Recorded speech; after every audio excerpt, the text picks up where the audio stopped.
Apa sa amin ang kaharian mo, sundin ang loob mo. Dito sa lupa, para lang sa langit. Bigyan mo kami ngayon ng aming kakanin sa araw-araw.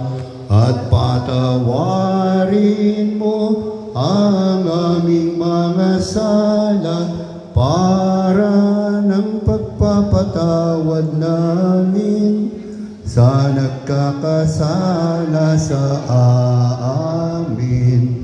At huwag mo kaming ipahintulot sa tukso at iadya mo kami sa lahat ng masama.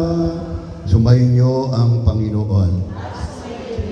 Pagpalain kayo ng makapangyarihan Diyos, Ama, Anak, at Espiritu Santo. Amen.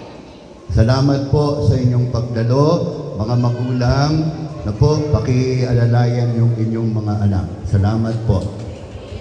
Merry Christmas, Happy New Year, Happy Three Kings.